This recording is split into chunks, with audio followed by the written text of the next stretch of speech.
तो हेलो बच्चों, कैसे हैं आप सब। बहुत दिन से हमारा कोई वीडियो नहीं आ पा रहा था, कुछ टेक्निकल प्रॉब्लम्स थी।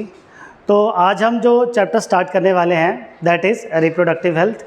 बहुत सारे बच्चों ने डिमांड किया था कि सर इस चैप्टर का हमें एक 2-3 वीडियोज़ आप दे दीजिए ताकि हमारा रिवीजन भी हो जाए और हमारा जितने भी नोट्स हैं वो भी सारे बन जाए। तो बिना किसी देरी के बच्चों ये हम चैप्टर स्टार्ट करते हैं। तो रिप्रोडक्टिव हेल्थ की अगर बात की जाए तो एग्ज़ाम पॉइंट ऑफ व्यू से तो ये इम्पोर्टेंट है ही चैप्टर, लेकिन अगर कॉम्पिटिटिव पर्सपेक्टिव से देखें तो यहाँ 3 से 5 क्वेश्चंस पूछे जाते हैं और बड़े ही बेसिक कॉन्सेप्ट बेस्ड क्वेश्चन यहाँ से पूछे जाते हैं। अब इस चैप्टर की अगर हम बात करें तो इस चैप्टर से पहले हमने पढ़ा था ह्यूमन रिप्रोडक्शन, जिसमें हमने रिप्रोडक्शन के एस्पेक्ट्स पढ़े थे। इस चैप्टर में हम इस बात को समझने की कोशिश करेंगे कि रिप्रोडक्टिव हेल्थ क्या होता है और ये हमारे लिए क्यों ज़रूरी है। तो रिप्रोडक्टिव हेल्थ की अगर मैं आपको एक सिंपल से डेफिनेशन की बात बताऊं तो हम 9th या 10th क्लास में डेफिनेशन पढ़ा करते थे सिंपली हेल्थ की। It is the state of being physical, mental and social wellbeing.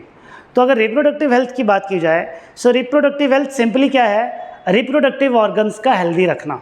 Reproductive organs का क्या रखना, हेल्दी रखना। इंडिया जैसी कंट्री की अगर बात करें जहाँ पे इतनी ज़्यादा पॉपुलेशन है, तो इस पॉपुलेशन को कंट्रोल करने के लिए हमें सबसे इम्पॉर्टेंट जो नॉलेज इस समय लोगों को देनी होगी that is the knowledge of reproductive health. तो इस चैप्टर में हम इस बारे में भी समझेंगे कि ये जो पॉपुलेशन एक्सप्लोजन हो रहा है ये क्यों हो रहा है और पॉपुलेशन को किस तरीके से कंट्रोल किया जा सकता है, राइट। तो अगर हम चैप्टर की शुरुआत करें तो सबसे पहले रिप्रोडक्टिव हेल्थ प्रॉब्लम्स को समझेंगे कि हमारे इंडिया जैसी कंट्री में रिप्रोडक्टिव हेल्थ प्रॉब्लम्स क्या क्या हैं। तो सबसे पहले अगर इंडिया जैसे कंट्री की बात की जाए तो हमारे जो रिलीजियस बिलीव्स हैं ये हमें अलो नहीं करते कि हम अपनी जो पर्सनल प्राइवेट लाइफ है इसको किसी के साथ शेयर करें। ये सबसे बड़ी प्रॉब्लम है। उसके बाद अर्ली मैरिज।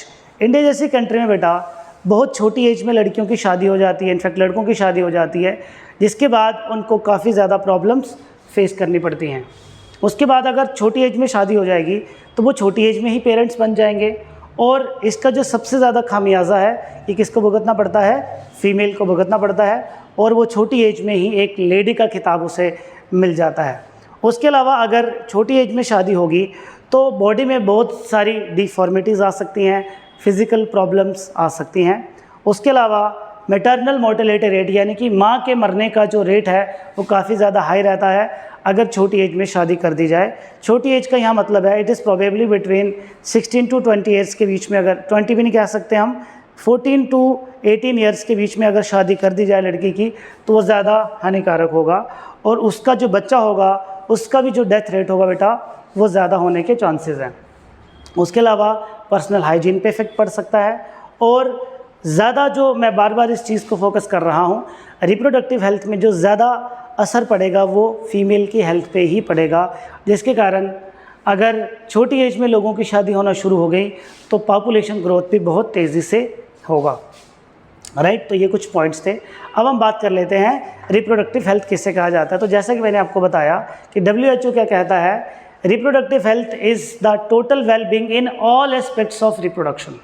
कि आप रिप्रोडक्शन के पर्सपेक्टिव में जैसे कि रिप्रोडक्टिव हेल्थ, रिप्रोडक्टिव ऑर्गन्स जो हैं उनके बारे में आपको कितना नॉलेज है, कितने वो हेल्दी हैं in case of physical, emotional behaviour and social aspects. हम एक सोसाइटी को रिप्रोडक्टिवली हेल्दी सोसाइटी तभी बोल सकते हैं अगर उनको रिप्रोडक्शन के रिलेटेड यानी कि बर्थ कंट्रोल के रिलेटेड, फैमिली प्लानिंग के रिलेटेड कितनी नॉलेज है। ये नहीं है कि अगर आप एक पर्सनल इंडिविजुअल को रिप्रोडक्शन के बारे में पता है या रिप्रोडक्टिव ऑर्गन्स को कैसे हेल्दी रखा जाए, अगर उसको नॉलेज केवल वो इंडिविजुअल लेवल तक रख रहा है तो वो रिप्रोडक्टिवली हेल्दी नहीं माना जाएगा। उस सोसाइटी को रिप्रोडक्टिवली हेल्दी माना जाएगा जहाँ पे लोग एक दूसरे को भी रिप्रोडक्शन के रिलेटेड क्या करें, अवेयर करें। क्या करें बेटा, अवेयर करें। तो डेफिनेशन मैंने लिखा है, आप इसको कॉपी कर सकते हैं। उसके बाद अगर हम आगे चले तो हमें इस चैप्टर में पढ़ना क्या क्या है। तो सबसे पहले हम इस चैप्टर में पढ़ने वाले हैं कि रिप्रोडक्टिव हेल्थ प्रॉब्लम्स क्या हैं, क्या क्या उनके अगेंस्ट हम स्ट्रेटजीज़ बना सकते हैं। उसके अलावा पॉपुलेशन एक्सप्लोजन क्यों हो रहा है और पॉपुलेशन एक्सप्लोजन के क्या क्या रिजल्ट्स हो सकते हैं। पॉपुलेशन को कैसे कंट्रोल किया जाए, जिसमें हम बर्थ कंट्रोल मेथड यानी कि कॉन्ट्रासेप्टिव मेथड्स के बारे में आपको बताएंगे। उसके अलावा MTP medical termination of pregnancy, अगर इन केस कोई फीमेल प्रेग्नेंट हो गई है फिर भी वो बर्थ कंट्रोल कर सकती है। उसके अलावा जिन लोगों में बच्चे होते ही नहीं हैं वो भी एक रिप्रोडक्टिव हेल्थ प्रॉब्लम है जिसे इनफर्टिलिटी कहा जाता है, और ऐसे लोगों को असिस्ट किया जाता है ताकि वो किस तरीके से सुख प्राप्त कर सकते हैं, किसका संतान सुख प्राप्त कर सकते हैं, विच what is called assisted reproductive technologies. और लास्ट में आपको सेक्सुअली ट्रांसमिटेड डिजीज़ के बारे में बताया जाएगा। तो आप जल्दी से अपनी कॉपी पेन अपने पास रखिए, वीडियो को पॉज करिए और ये सारी चीज़ें आप साथ साथ में लिखते रहिए, आपके नोट्स भी यहाँ पे रेडी हो जाएंगे। अब हम बात करते हैं सबसे पहले स्ट्रेटजीज़ की। तो रिप्रोडक्टिव हेल्थ की अगर बात की जाए तो India was the first country जिसने रिप्रोडक्टिव हेल्थ प्रोग्राम स्टार्ट किया था, and it was started in 1951 with the name that is what we called family planning. तो फैमिली प्लानिंग में ये प्रण लिया गया कि किस तरीके से लोगों को अवेयर किया जाए, जिसमें reproductive and child health care करके एक प्रोग्राम बनाया गया, जिसमें इस बात का प्रण लिया गया कि लोगों को रिप्रोडक्टिव हेल्थ के बारे में बताया जाएगा, बच्चे का ध्यान कैसे रखा जाए और फर्टिलिटी को कैसे रेगुलेट किया जाए, और प्रेगनेंसी से पहले और प्रेगनेंसी के बाद माँ का और बच्चे का ख्याल कैसे रखा जाए। तो ये MCQ पूछा जाता है कि फैमिली प्लानिंग कब स्टार्ट की गई थी, और इसका जो वाइडर रिप्रोडक्टिव एरिया रिलेटेड जो एरिया था वो क्या था, RCH। एग्ज़ाम में 2 नंबर में ये पूछा जाता है कि RCH क्या था और उसके क्या मेन गोल्स थे। तो उसके 3 मेन गोल्स थे जो आपके सामने यहाँ पे मैंने लिखे हुए हैं। अब हम आगे चलते हैं। तो सबसे पहले बात करते हैं कि ये जो फैमिली प्लानिंग था इसका क्या उद्देश्य था, फैमिली प्लानिंग क्यों स्टार्ट किया गया। तो सबसे पहले जैसा कि मैंने आपको बताया कि फैमिली प्लानिंग का सबसे पहला मोटिव था कि लोगों को अवेयर किया जाए किसके रिलेटेड, रिप्रोडक्टिव रिलेटेड एस्पेक्ट्स के, ताकि जो सोसाइटी है वो रिप्रोडक्टिवली क्या रहे, हेल्दी रहे। उसके बाद लोगों को एजुकेट किया जाए अबाउट द बर्थ कंट्रोल, कैसे बच्चों को कंट्रोल किया जाए। बच्चों को ये नहीं कि बड़े हो गए हैं, बर्थ यानी कि अगर बच्चे हो गए हैं तो उसके बाद बर्थ कंट्रोल कैसे करना है, इस चीज़ को कैसे बताया जाए। उसके बाद प्रेग्नेंट मदर का ध्यान कैसे रखना है बच्चे के जन्म के बाद और बच्चे के जन्म के पहले, जिसे पोस्ट नेटल और प्री नेटल केयर कहा जाता है। उसके बाद ब्रेस्ट फीडिंग का इंपॉर्टेंस बताया जाए। मॉडर्न डे सोसाइटी में आप क्या देखते हैं कि बहुत सारी लेडीज़ जो हैं वो ब्रेस्ट फीडिंग को अवॉइड करते हैं, उसका क्या इम्पोर्टेंस है ये बताया जाए। उसके बाद ये बताया जाए लोगों को कि फीमेल और जो मेल चाइल्ड है दोनों के लिए इक्वल अपॉर्चुनिटीज़ हैं, क्योंकि इंडिया जैसी कंट्री में फीमेल फीटिसाइड बहुत ज़्यादा है। लोगों को इस बात के लिए अवेयर किया जाए कि दोनों के लिए इक्वल अपॉर्चुनिटीज़ हैं और दोनों में किसी तरह का भी सेक्स डिटर्मिनेशन नहीं होना चाहिए। उसके अलावा लोगों को इस बारे में बताया जाए कि जो ये पॉपुलेशन एक्सप्लोजन हो रहा है इसकी क्या क्या असर हो सकते हैं सोसाइटी पे, सोशल इवल्स जैसे कि sex abuse, sex related crimes.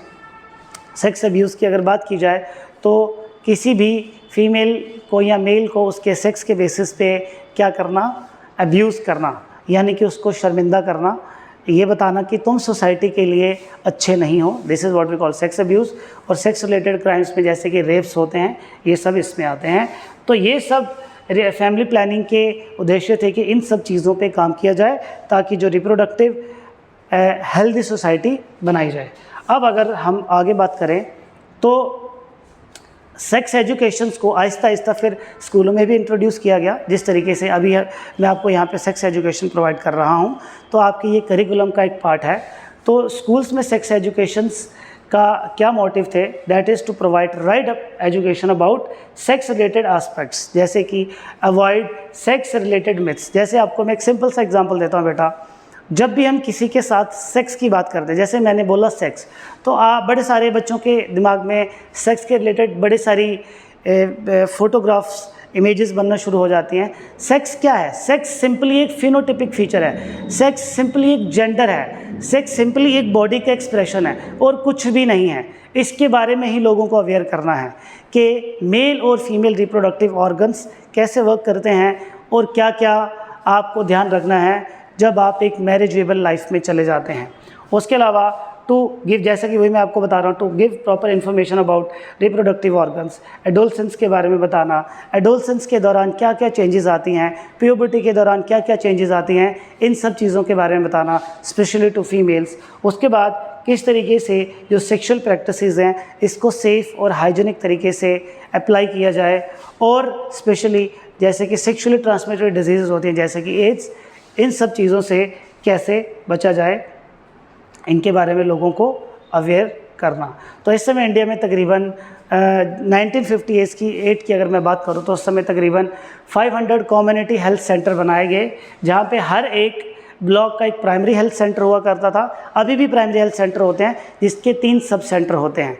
जैसे आप दिल्ली जैसी सिटीज़ में देखिए तो वहाँ पे मोहल्ला क्लिनिक जैसी सुविधाएं हैं जो केजरीवाल जी ने स्टार्ट की थी। तो ये सारी चीज़ें जो है ये इस चीज़ के लिए ही बनाई गई ताकि ज़्यादा से ज़्यादा जो हमारी सोसाइटी है वो रिप्रोडक्टिवली क्या बने, हेल्दी बने। अब हम बात करते हैं जो हमारा सबसे इस समय का इम्पॉर्टेंट टॉपिक है, that is population explosion and birth control. तो पॉपुलेशन एक्सप्लोजन सिंपली कैसे कहा जाता है, पॉपुलेशन में रैपिडली, पॉपुलेशन में अचानक से इंक्रीज़ हो जाना, इसे कहा जाता है पॉपुलेशन एक्सप्लोजन। और पॉपुलेशन एक्सप्लोजन की अगर हम बात करें तो हमारे पास यहाँ पे कुछ डेटा है। अगर हम 1900 की बात करें, किसकी बात करें 1900, तो पूरी दुनिया की जो पॉपुलेशन थी it was around 2 billion, that is 2000 million. लेकिन बाय द एंड ऑफ 2000 ये तकरीबन 3 टाइम्स हो गई। कितनी हो गई बेटा? 3 टाइम्स, यानी कि केवल 100 सालों में जो पॉपुलेशन थी वो 3 गुना हो गई।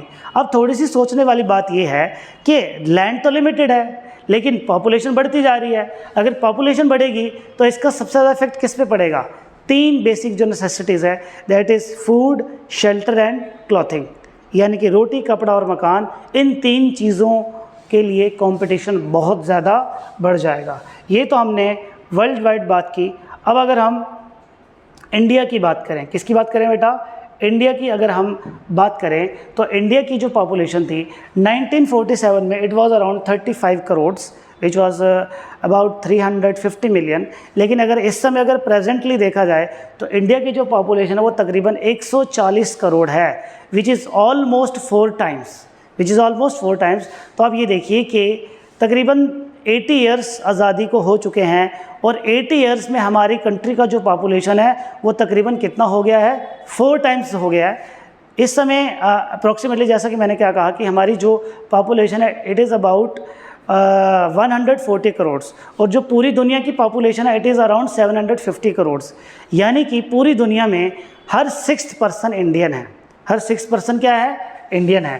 तो ये कुछ स्टैट्स मैंने दिए हैं, आप इनको रीड आउट कर लीजिए, आपको समझने में प्रॉब्लम नहीं होगी। वहाँ पे एक और इम्पॉर्टेंट एस्पेक्ट अगर हम देखें तो एरिया के हिसाब से India is the 7th largest country, लेकिन अगर पॉपुलेशन के हिसाब से देखा जाए तो India is the 2nd largest country. और क्या पता इसी सेंसस में ये चाइना को भी पीछे छोड़ दे, या मोर इम्पोर्टेंटली जो बाय द एंड ऑफ 2030 क्या पता इंडिया नंबर 1 पे आ जाए पॉपुलेशन के मामले में। तो अब ये देखिए कि इस समय रिप्रोडक्टिव हेल्थ की अगर बात की जाए तो इस समय जो सबसे बड़ा इशू है वो क्या है? Population explosion. वो क्या बेटा? पॉपुलेशन एक्सप्लोजन है। अब बात करें तो पॉपुलेशन एक्सप्लोजन के क्या क्या रीज़न्स हैं।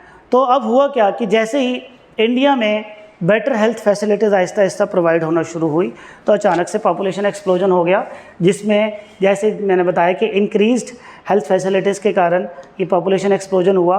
अब जैसे जैसे आहिस्ता आहिस्ता मोहल्ला क्लिनिक या जैसे कम्युनिटी हेल्थ सेंटर स्टार्ट किए गए तो जो डेथ रेट था उसमें डिक्लाइन आना शुरू हो गया, mother as well as infant, जिसके कारण पॉपुलेशन और ज़्यादा तेज़ी से बढ़ना शुरू हो गई। और सबसे बड़ी बात जो कि छोटी एज में यहाँ पे शादी होती है, छोटी एज में शादी होने से बच्चे भी बहुत ज़्यादा प्रोड्यूस होना शुरू हो गए और जिसको हम अर्ली मैरिज कह सकते हैं। अर्ली मैरिज में अगर शादी होगी तो आप देखिए अभी भी अगर आप गांव में चले जाएंगे तो 10-10, 12-12 बच्चे हैं लोगों के। तो छोटी एज में अगर शादी होगी तो आप ये एक्सपेक्ट कर सकते हैं कि वहाँ पे बच्चे भी ज़्यादा ही होंगे। उसके बाद अगर सेक्स एजुकेशन का प्रॉपर नॉलेज नहीं है तब भी पॉपुलेशन एक्सप्लोजन होगा ही होगा। और उसके अलावा क्योंकि ऐसी कोई एपिडेमिक भी नहीं आई है कि जिसके कारण एक साथ लोगों की डेथ हुई, जैसे कि अभी कोविड आया था, तो कोविड के अगर ऐसी एपिडेमिक्स आती हैं तो पॉपुलेशन कम होती है। तो आप अगर पिछले 100 साल का रिकॉर्ड देखें तो कोई ऐसा बहुत बड़ा डिज़ास्टर नहीं हुआ है जिसके कारण लोगों की डेथ हुई हो। तो ये भी कारण है कि पॉपुलेशन एक्सप्लोजन हो रहा है। उसके अलावा बर्थ रेट ज़्यादा है, डेथ रेट कम है और इमिग्रेशन का जो रेट है यानी कि जो बाहर से आ रहे लोग हैं उनका ज़्यादा है और एमिग्रेशन रेट लेस है। तो ये कुछ कारण है जिसके कारण पॉपुलेशन जो है वो बढ़ रहा है या बढ़ चुका है। तो अब अगला सवाल ये है कि अगर इतनी ज़्यादा पॉपुलेशन बढ़ गई है तो हम इनके लिए क्या क्या कंट्रोल मेजर कर सकते हैं। तो सबसे पहले तो हम फैमिलीज़ को मोटिवेट करें ताकि वो कॉन्ट्रासेप्टिव मेथड्स का यूज़ करें। कॉन्ट्रासेप्टिव सिंपली क्या है, बर्थ कंट्रोल मेथड्स का वो इस्तेमाल करें। जैसे एक अवेयरनेस चलाई गई, हम दो हमारे दो, ताकि जो छोटी फैमिलीज़ हैं, जो अभी न्यू कपल्स हैं, उनकी फैमिली साइज़ बहुत बड़ा ना हो।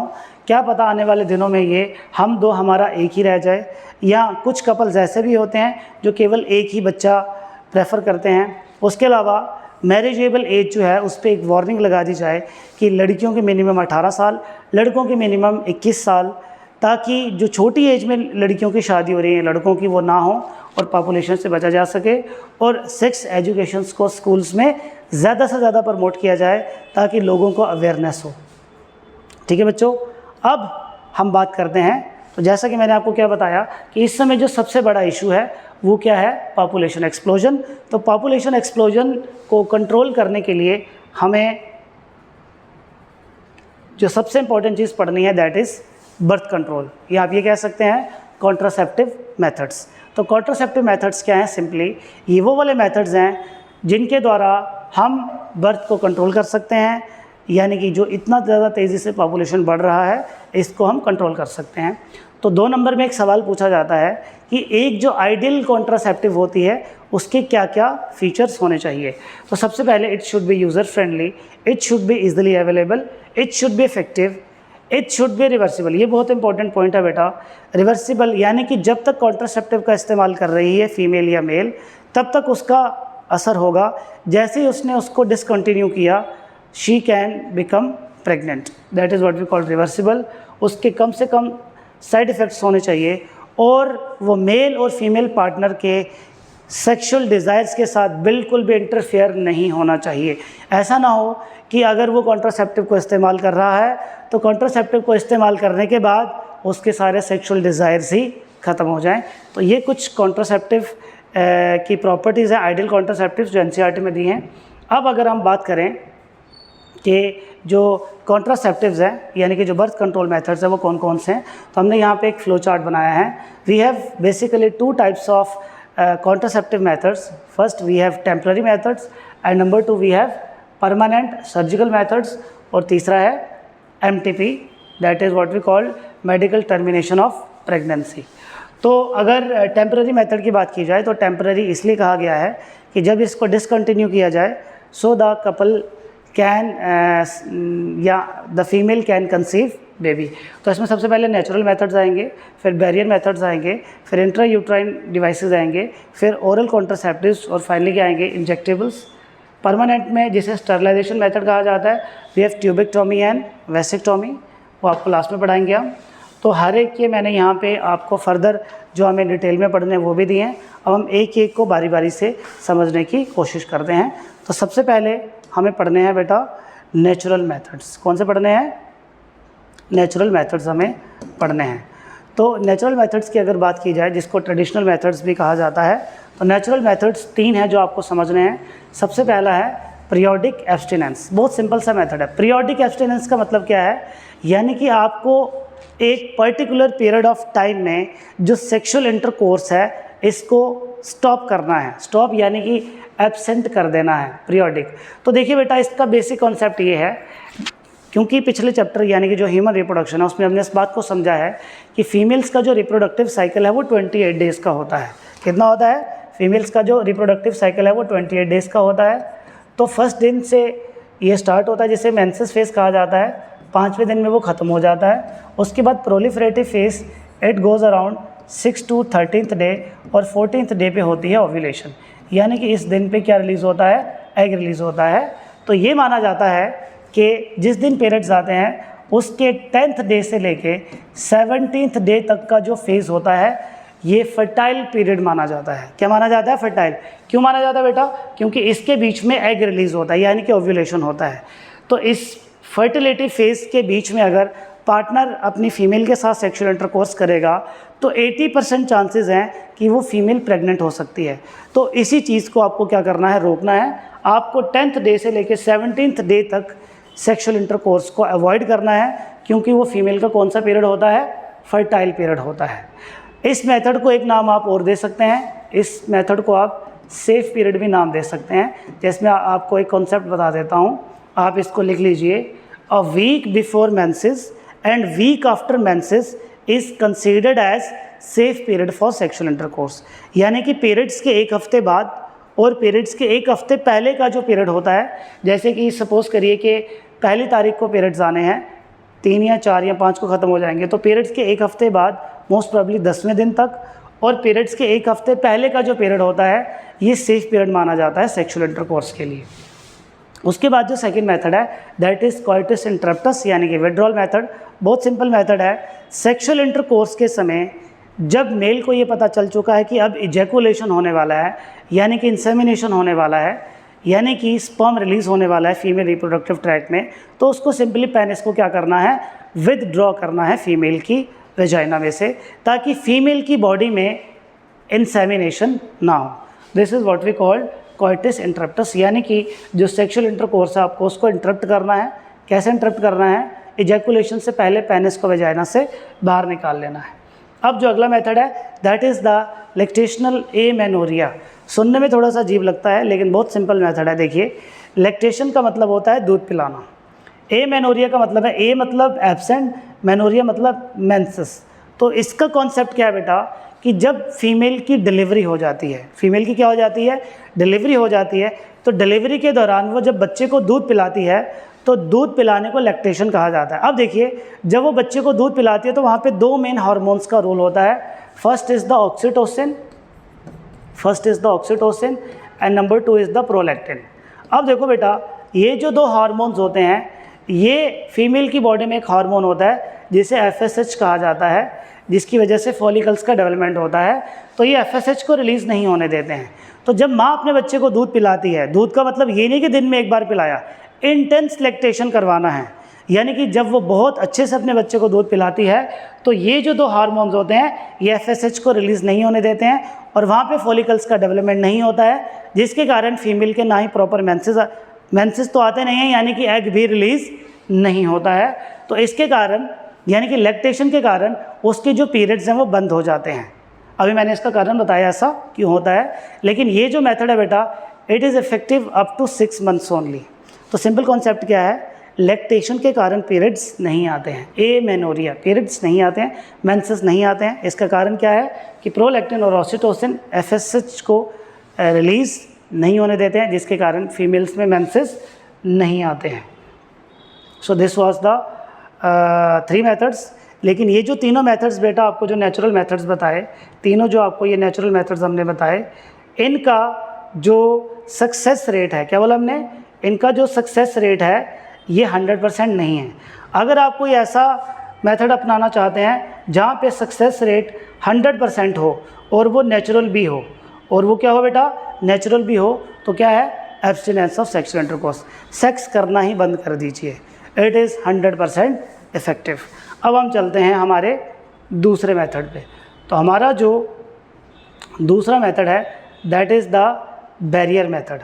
कौन सा बेटा, हमारा जो अगला मेथड है number 2 is the barrier method. तो बैरियर क्या होती है, रुकावट, दीवार। इसका प्रिंसिपल क्या है, हमें यहाँ पे क्या करना है, स्पर्म और एग को फिज़िकली आपस में मिलने नहीं देना है, उनके बीच में क्या ले आनी है, एक दीवार ले आनी है। So they prevent physical mating of sperm and ovum, जिसमें कॉन्डम्स, डायफ्राम, सर्वाइकल कैप्स और वॉल्ट्स का इस्तेमाल किया जाता है। तो सबसे पहले बात करेंगे हम कॉन्डम्स। तो कॉन्डम्स दोनों तरह के होते हैं, male condom as well as female condom. तो कॉन्डम को सिंपली सेक्सुअल इंटरकोर्स से पहले इरेक्ट पेनिस पे मेल के द्वारा लगाया जाता है, और ये जो कॉन्डम है ये एक स्पेशल तरह के मटेरियल का बना होता है। It is made up of latex, rubber का ये बना होता है, which is elastic in nature. और ये बेसिकली जब सेक्सुअल इंटरकोर्स के समय इसको पेनिस पे लगाया जाता है तो स्पर्म जो है कॉन्डम की टिप में कलेक्ट हो जाता है, फिर बाद में इसको थ्रो कर दिया जाता है। वैसे ही फीमेल कॉन्डम भी यूज़ किया जा सकता है बाय फीमेल्स। तो फीमेल कॉन्डम जो होता है ये एक तरफ से क्लोज्ड होता है, एक तरफ से ओपन होता है। सो ये वाली साइड से इसको फीमेल अपने वेजाइना में इंसर्ट करती है और यहाँ से पेनिस का एंट्री होता है। जब यहाँ पे स्पर्म्स कलेक्ट हो जाते हैं तो फीमेल्स इसको बाहर निकाल देती हैं।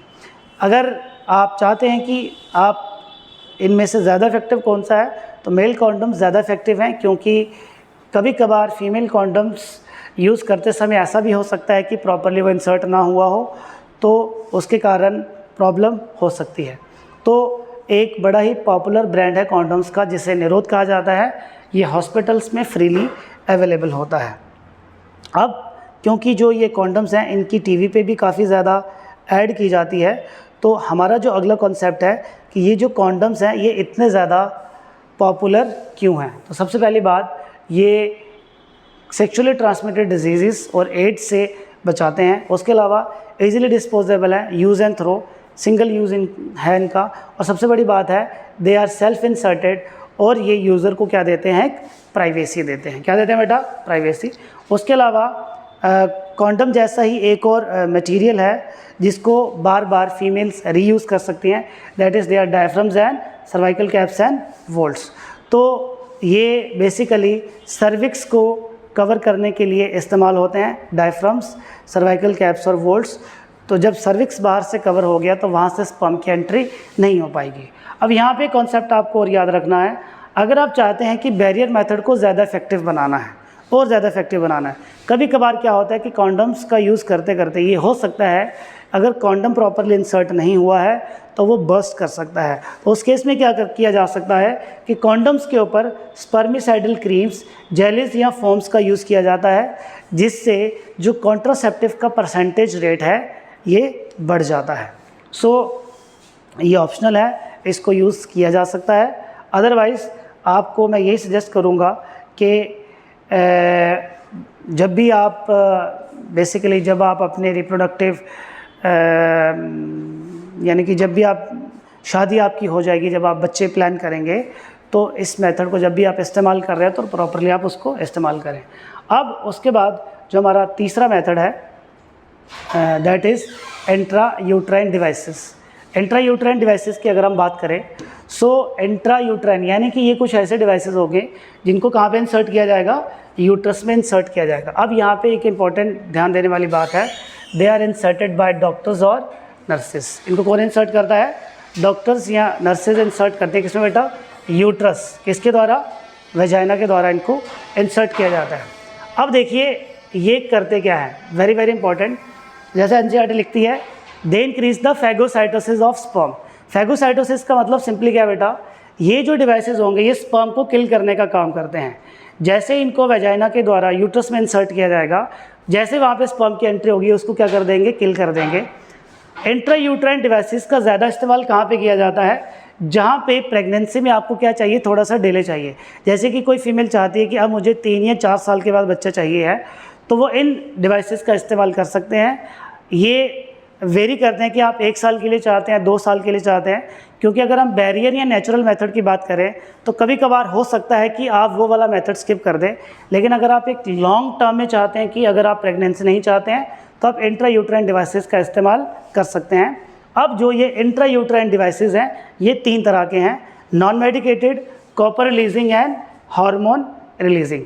तो तीनों को बारी बारी से समझते हैं। तो सबसे पहले अगर हम बात करें नॉन मेडिकेटेड, तो non medicated intra uterine devices जो है, इसका प्रिंसिपल क्या, ध्यान से देखिए, ये स्पर्म की मोटिलिटी को कम कर देता है। यानी कि स्पर्म की जो स्पीड है ये फीमेल रिप्रोडक्टिव ट्रैक के अंदर ये कम कर देते हैं। And they also have spermicidal effect. उसके अलावा अगर स्पर्म जैसे फीमेल की बॉडी में एंटर करेगा ये उसको भी किल कर देंगे। इसमें आपको एग्जाम्पल याद रखनी है, लिप्स लूप, ठीक है। अब उसके बाद बात करते हैं copper releasing. They are also very very famous ideal contraceptives. So copper releasing की अगर बात करें तो यहाँ पे क्या होता है बेटा, ये कुछ ऐसे डिवाइसेस होते हैं जिनमें कॉपर को इंसर्ट किया जाता है, यानी कि डिवाइस के बाहर कॉपर की प्लेटिंग की जाती है। अब ये करता क्या, देखिए, they suppress the motility and fertilising capacity. देखिए जो पहले वाला था वो क्या करता था, उसकी स्पीड को स्पर्मिसाइडल इफेक्ट दिखाता था, लेकिन ये क्या करता था, ये मोटिलिटी के साथ जो फर्टिलाइजिंग कैपेसिटी है स्पर्म की उसको कम कर देता है। अब जो ये कॉपर रिलीजिंग ऑयल्स है ये डिफरेंट टाइप्स के हैं, जिसमें सबसे ज़्यादा जो फेमस है आपने सुना होगा दैट इज़ कॉपर टी। तो ये टी शेप का रहता है, तो इसमें जो ये आपको प्लेटिंग नज़र आ रही है कॉपर की प्लेटिंग है। अब क्या किया जाता है, इसको वेजाइना के द्वारा यूट्रस में इंसर्ट कर दिया जाता है, और ये जो कॉपर ऑयल्स होते हैं ये आहिस्ता आहिस्ता यहाँ से रिलीज़ होते रहते हैं, और रिलीज़ होने के बाद ये स्पर्मिसाइडल या फिर जो स्पर्म्स की फर्टिलाइजिंग कैपेसिटी है उसको क्या कर देते हैं, कम कर देते हैं। ठीक है, अब उसके बाद जो तीसरा वाला है that is the hormone releasing. Hormone releasing में क्या हो रहा है, ये कुछ ऐसे डिवाइसेस होते हैं जो फीमेल के रिप्रोडक्टिव ट्रैक यानी कि यूट्रस में जाके कुछ केमिकल्स रिलीज करते हैं। अब देखिए इनका जो प्रिंसिपल है, ये क्या करते हैं, they make the uterus unsuitable for implantation. आपको जो यहाँ पे सबसे इंपॉर्टेंट चीज़ का ध्यान रखना है, तीनों जो इंट्रा यूट्राइन डिवाइसेस हैं, तीनों का अपना अपना प्रिंसिपल है। तो ये क्या कर रहे हैं, यूट्रस को अनसूटेबल बना रहे हैं इम्प्लांटेशन के लिए, और ये सर्विक्स को क्या बनाते हैं, हॉस्टाइल। हॉस्टाइल यानी कि नॉन फ्रेंडली। ये क्या करते हैं कि जो सर्विक्स का म्यूकस होता है एकदम उसको थिक कर देते हैं ताकि वहाँ से स्पर्म की एंट्री ना हो सके। इसमें एग्जांपल्स है प्रोजेस्टासर्ट एंड LNG-20।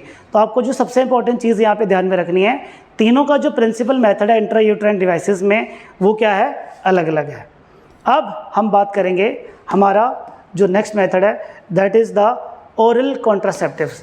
यानी कि ओरल कॉन्ट्रासेप्टिव्स यहाँ पे फीमेल प्रेगनेंसी से बचने के लिए कुछ मेडिसिन्स का इस्तेमाल करती है। किसका इस्तेमाल करती है, मेडिसिन्स, जिसको वो माउथ के द्वारा लेती है, जिसे हम ओरल कॉन्ट्रासेप्टिव्स कहते हैं। अब कुछ फीमेल्स ऐसी होती हैं जो मेडिसिन्स खाना पसंद नहीं करती हैं, तो उस केस में वो इंजेक्शन का इस्तेमाल कर सकते हैं।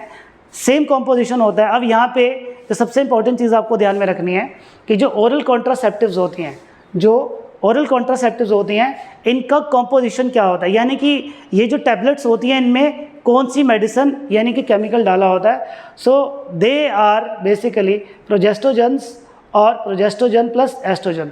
तो ये जो प्रोजेस्टोन्स हैं इन्हें कहा जाता है पिल्स, और जिसमें प्रोजेस्टोजन और एस्ट्रोजन दोनों होगा इसे कंबाइंड पिल कहा जाता है। इसे मिनी पिल कहा जाता है, इसे कंबाइंड पिल कहा जाता है। छोटी छोटी ये टैबलेट्स होती हैं। अब सबसे बड़ा सवाल यहाँ पे ये है कि इनको इस्तेमाल कैसे करना है। तो ये टोटल 21 टैबलेट्स होती हैं। कितनी टैबलेट्स होती हैं, 21 टैबलेट्स होती हैं।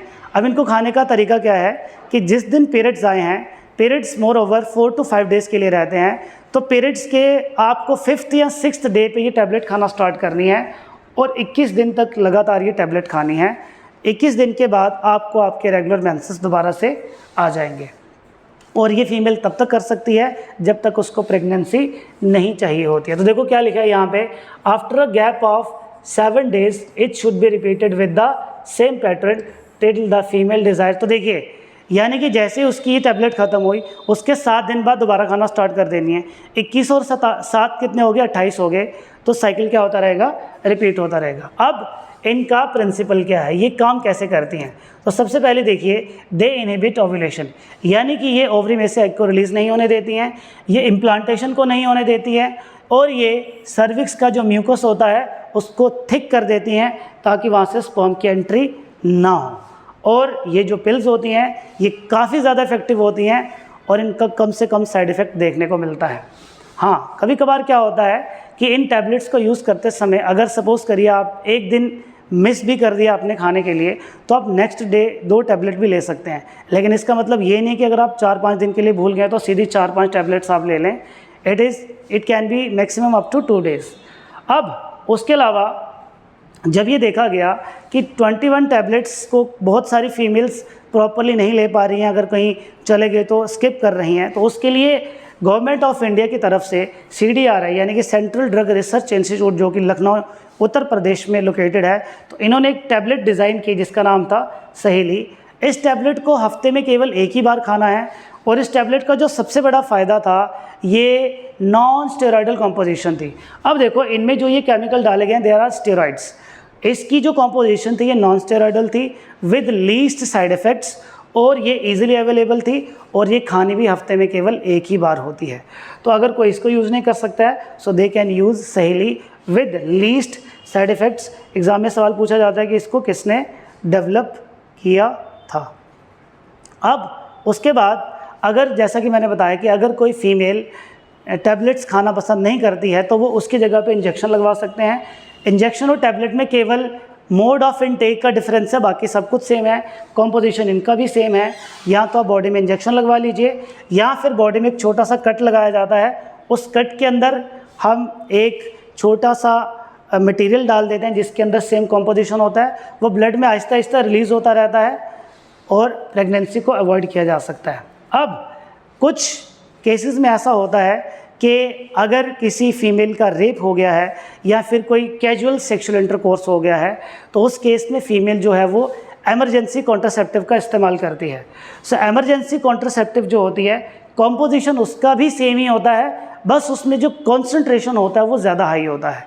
तो इसको उस केस में ही यूज़ किया जाए अगर किसी फीमेल का रेप हो गया है या फिर गलती से सेक्सुअल इंटरकोर्स हो गया है और फीमेल उस प्रेगनेंसी को नहीं चाहती है। लेकिन इसमें जो सबसे इम्पॉर्टेंट ध्यान देने वाली बात है बेटा कि अगर कैजुअल सेक्सुअल इंटरकोर्स हो गया है तो इस मेथड को 72 आवर्स के अंदर अंदर आपको अप्लाई करना है, यानी कि जो ये टैबलेट है आपको 72 आवर्स के अंदर अंदर लेनी है, अदरवाइज़ ये इफ़ेक्टिव नहीं होगा।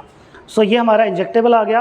अब बर्थ कंट्रोल का जो हमारे पास लास्ट मेथड है that is the permanent method, that is the permanent method, जिसको हम सर्जिकल मेथड भी कहते हैं। परमानेंट मेथड इसको इसीलिए कहा जाता है क्योंकि अगर एक बार ये मेथड यूज़ कर लिया तो उसके बाद ना ही मेल फीमेल को कभी इंसेमिनेट कर सकता है, यानी कि प्रेग्नेंट कर सकता है, और ना ही फीमेल कभी प्रेग्नेंट हो सकती है। सो ये दो तरह का बेटा, first is the tubectomy and number 2 is the vasectomy, जिसको हम नॉर्मल लैंग्वेज में नसबंदी बोलते हैं। अब देखिए फीमेल्स में क्या किया जाता है, फेलोपियन ट्यूब पे कट लगा दिया जाता है और कट लगाने के बाद उनको सील कर दिया जाता है। This is what we call tubectomy. Tubectomy का रिलेशनशिप किससे है, फेलोपियन ट्यूब से है, इसलिए इसे ट्यूबिक्टोमी कहा जाता है। यहाँ पे जो आपको ध्यान देने वाली बात है, ट्यूबिक्टोमी इंट्रा एब्डोमिनल प्रोसेस है, यानी कि यहाँ पे इंस्ट्रूमेंट को बॉडी के अंदर लेके जाके कट लगाना पड़ता है। लेकिन जो वेसिक्टोमी है ये इंट्रा एब्डोमिनल प्रोसेस नहीं है, यहाँ पे सिंपली स्क्रोटम पे वास डिफरेंस को कट लगा दिया जाएगा। क्या कर दिया जाएगा, सिंपली स्क्रोटम पे वास डिफरेंस को कट लगा दिया जाएगा। जब वास डिफरेंस को कट लगा दिया जाएगा सो टेस्टिस से जो स्पर्म रिलीज़ हो रहा होगा वो यहीं पे स्टॉप हो जाएगा। बड़े सारे बच्चों के मन में सवाल आता है कि अगर सर स्पर्म यहाँ पे रिलीज़ हुआ तो फिर वो जाएगा कहाँ पे, वो रीएब्जॉर्ब हो जाता है बॉडी के अंदर, वो बॉडी के अंदर क्या हो जाता है, रीएब्जॉर्ब हो जाता है। सो ये आपको हमने पहला पार्ट बताया बर्थ कंट्रोल मेथड्स का, जिसमें हमने आपको परमानेंट और टेम्पररी मेथड्स बताए। हमारा जो अगला सेशन होगा उसमें हम आपको एमटीपी यानी कि एबॉर्शन के बारे में बताएंगे। अभी के लिए इस वीडियो को हम यहीं पे ख़त्म करते हैं, फिर आपके साथ मिलते हैं हम नेक्स्ट वीडियो के साथ। Till then take care and have a good day.